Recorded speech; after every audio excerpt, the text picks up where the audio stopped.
Hi, so I'm Andy, and this is our next Wellbeing Zone on catching worries.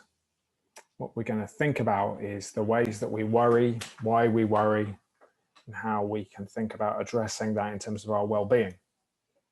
I think it's really important to start off by saying that worrying is not necessarily a bad thing. We're all wired to protect ourselves, to think about the ways that threats might exist, and to make ourselves safe. But it's when those worries elongate and begin to stretch over time and live with us for a long amount of time that we can get things like stomach pains or headaches. We can feel stress in our bodies, and it begins to weigh us down, and it feels like we're carrying a real kind of weight.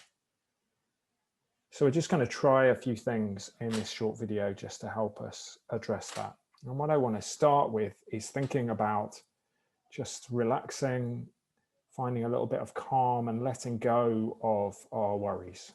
And we're going to do this through a little breathing exercise. So I'm just going to share a slide just to look at. And what I want you to do is find a settled position, and then I'm going to play some music. And we're just going to think about letting go, breathing out the worries that we have. So let me just put a little picture on the screen just to help you with this. So find a comfortable position and just begin to breathe in a very relaxed way, in and out, noticing that rise and fall of your chest. Don't force it, don't kind of feel too stressed about timing it or counting it, but just find that way to go in and out. And we're just, for the moment, just going to concentrate on just taking those breaths in and out.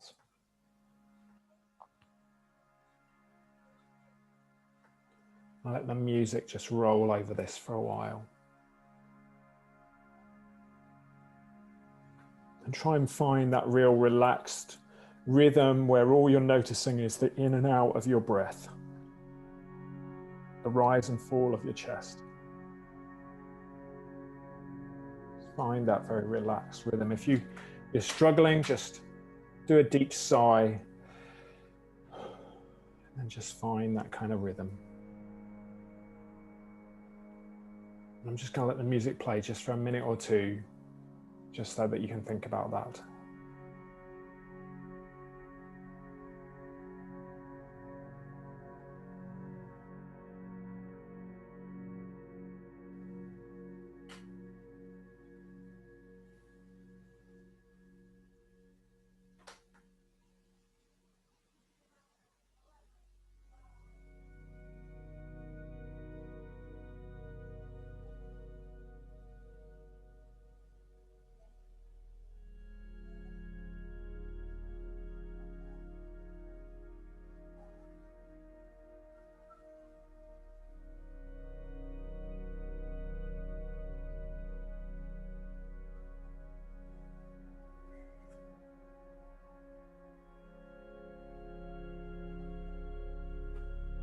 Now, just when you're ready, just begin on the outward breath, just to let go of your worries. On each outward breath, just to breathe out, to exhale the things that are causing you stress or worry. So you just let them go. And then breathe in if you want some sense of calm, but just focus on that out of just letting go of everything that's weighing you down.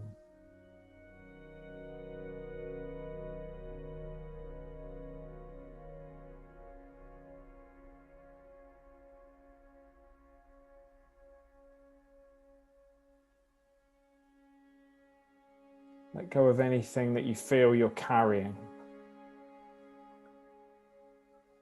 Just let that worry kind of flow out. In this space, you're safe. And just for at least this little time, you can let that worry drop.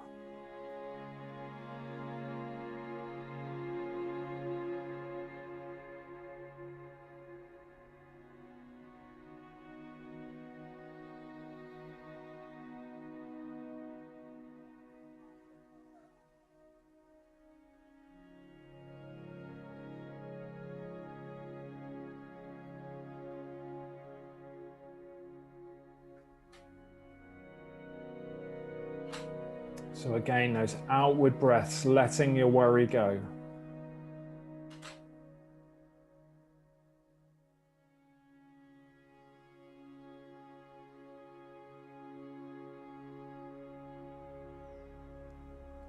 And then just breathe in a sense of calm and peace.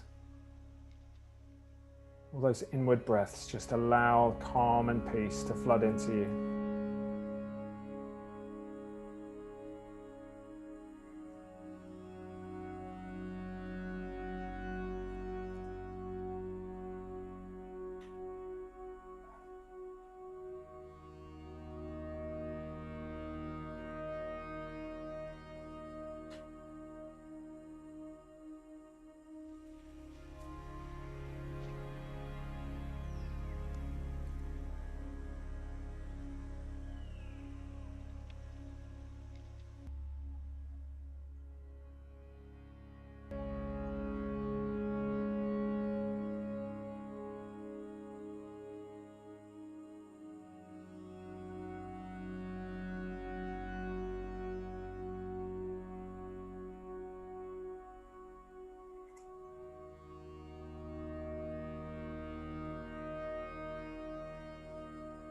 I'm just going to spend a few more minutes with this. Just either allow that sense of letting go of your worries or breathing in calm, whichever feels right for you.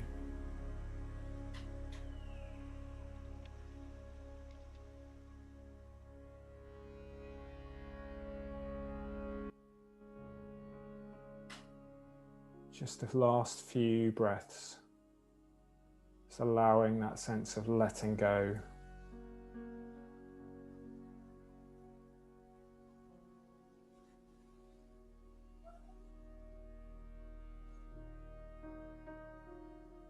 Just the last few bars of this song, just allow this really natural, relaxed rhythm to just give you a sense of peace where you are.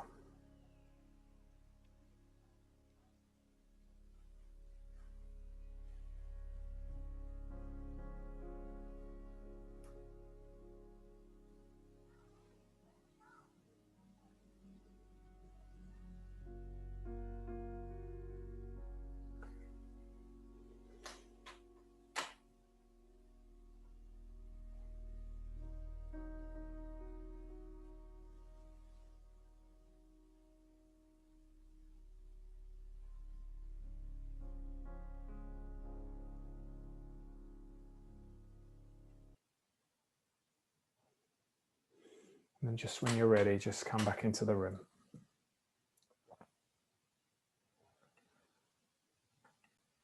And there you go. Maybe it's that easy. Well, of course it's not. But it's funny how we often, downplay worries when they're a very significant thing in our lives. I found this little picture online the other day. And there we go. Sorted. Worry less. Move on. Or maybe it's about being positive, or maybe it's about seeing the more positive things in life. Well, yes, all those things are good, but we still worry. And sometimes our worry can hang over us. Can be like a dreary day. It's just kind of there, miserly, misty around us. We're soaked through with it. Or maybe it can feel more oppressive like that like we're carrying a lot and we're burdened. So what do we do with these worries? I'm just going to give you 3 really quick tools that might help you. And the first one is this, and this is a great thing from the NHS website that is mainly, they raise it around anxiety, but I think it works just as well with worry. And it's these 3 words: catch it, check it, and change it. So can we catch a worry and actually have a look at it and check it and say, why am I worrying about that? We worry sometimes about things that never happen, or we worry about things that we think might happen, or we worry about things that might not be there. Someone's reaction to us, and we worry that they're offended by us or they don't like us, and actually they're fine. Or we worry about something that might happen in the future and it doesn't happen. So can we grab hold of that worry? Actually, I like to hold it in my hand. Can we check it? And then can we change it? Can we make that more positive? So let's imagine I'm going for a job interview and I'm worried about it. So I'm going to catch that worry. I'm going to hold it in my hand and I'm going to look at it. And I'm going to check it. What am I worrying about? Well, maybe I'm worrying about not getting the job. But more often than not, when I've been in experience, I'm worried about what they'll think of me. Well, let me check that for a moment. Am I really that bothered about what a bunch of people I've never met before think of me? Well, yes, I am, but do I need to be? How can I change that? Well, actually, this is an opportunity to meet new people, to share something about who I am, to be myself. And maybe this will be a new opportunity for me my life to go in a different direction. So there's the positive. So you catch it, you check it, and you change it. It's a really good bit of kind of CBT style, thinking about changing our thinking to be more positive. Someone wise once said 95% of things we worry about never happen. And that's probably true. But if you imagine the future, we get worried about what might happen, that might happen, or this might happen. The footballer at the Euros about to take a penalty, worrying they'll miss it. Well, they've not even taken it. You know, it's that idea of, can we catch it, can we check it, and we change it. That's the first idea that's really helpful. And then there's a few exercises that we can try, and I really like this one. Now, it's best done standing, but I'm going to do it sitting today because I'm on the screen. It's called the rooted tree, and what you do is you push your feet into the ground and you imagine roots going down from your feet into the ground like this tree. And you think, what am I standing on? What are the things that give me a sense of foundation and strength? Where do I draw strength from? And you allow those things to feed you almost in that moment. Worry can make us feel like we're being swept along by different things. The rooted tree analogy gives us stability. Actually, there are things, regardless of what happens here, there are people that love me. My future's safe. There are things that are good in my life. There are things to look forward to for the future. I don't need to worry about this moment ruining my life because of these roots that I have. So it's called the rooted tree. And then the third idea that I really like is this one of what's in your toolbox. What are the things that you have that enable you to face a situation or worry? Think about something that's a challenge to you right now. And just where you are, consider writing it down in one sentence. What's something that's challenging or worrying you right now? And then take a piece of paper and write these two things on it. What I can't do right now and what I can do right now. And these are the things that are in your toolbox. Write down all the different things around that one sentence challenge that you can't do. I can't change this, I can't affect this, but all the things that you can. And then choose one of those things that you can and choose to accept that you're going to do that. But then also look at the list of what you can't and accept that you can't influence those things. And you might find it helpful to hold the things you can do in one hand, and then in the other hand, to just drop the things you can't. So to hold the things you can do in one hand, and then drop the things that you can't. Anxiety can be made worse when we battle against things that are out of our immediate control, and it can lead to a sense of frustration and being disempowered. But there's often something small we can do, and that will help us because that will increase your sense of control and empowerment. It feels like you're doing something. It feels like you are more in control than you maybe felt you were. And also it's less frustrating because you can actually influence things. We spend so much time scurrying around trying to influence things that we have no control over. So let those go. And actually hold the things you can do something about. So that's three little tools that can help us with a sense of worry. Can I catch it, check it, and change it? The rooted tree, and then what's in my toolbox? What can I do and what can't I do? Worry is an everyday part of life, and it's okay to worry. But it's when we allow it to do this and create all this sense of tension in us and all that pressure on us, that's when the problems can happen. So I'd love you to give one of those three things a try and see if they help you.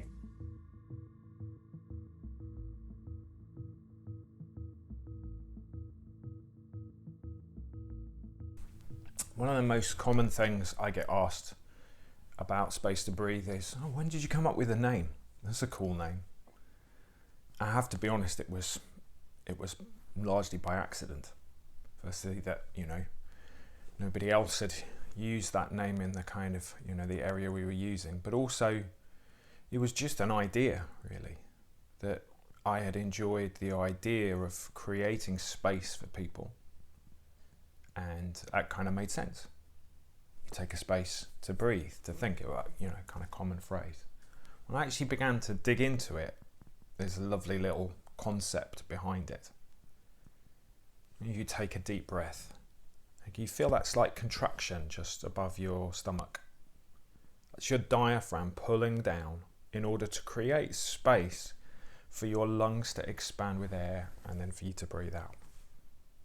Physically, for us to breathe, we need to create space. I'm going to show you in this. This is a slightly kind of Heath Robinson kind of contraption, but hopefully you'll get the idea. There's a little swimming cap I've put on the bottom here, 2 balloons and a little piece of pipe. And as you pull down, the lungs expand. As you pull down, they expand. The vacuum that's created, the expansion of air, the drawing in of air, and there you go. So I need to create space. As I say, maybe making skills are not my strong point, but you get the idea. We create space for the expansion of our lungs for us to breathe. And of course, in life, for us to do the things that enable us to breathe in well-being, hope, sense of purpose or self, we need to create space. We're continually on this treadmill. Things to do. We're putting more and more things on ourselves, a finite amount of time in our week. And in some ways, no wonder that many of us might struggle with our well-being and our mental health at times. But what we try and encourage is little but oftentimes where for 5 minutes, 10 minutes, 15 minutes, whatever it suits you, you get off that treadmill and you just take a little time to still yourself and then to listen to what's going on inside you. Imagine, you could lift up the bonnet of your life and see your engine at work. What's working well, what is under pressure a bit, needs some maintenance and support. When you're struggling, what things don't work as well, what things do. Who do you go to when you need some help and support? All those things are easier to organise and think about when we're in a good place. And yet usually we only think about them when we're in crisis.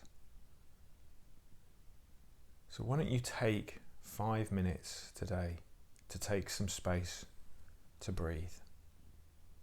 And you could physically do that, do a breathing exercise, find one on the website. You could just take time to be still and to think, how am I doing today? Or you could use a particular well-being tool or exercise and check out the personal well-being pages on the Space to Breathe website to find out more.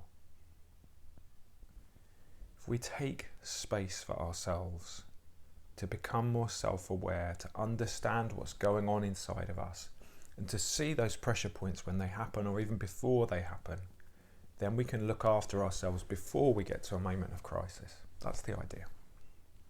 And that's why our name is what our name is. So we hope that you can have 5 minutes of space to breathe, and you're able to do that today and each day.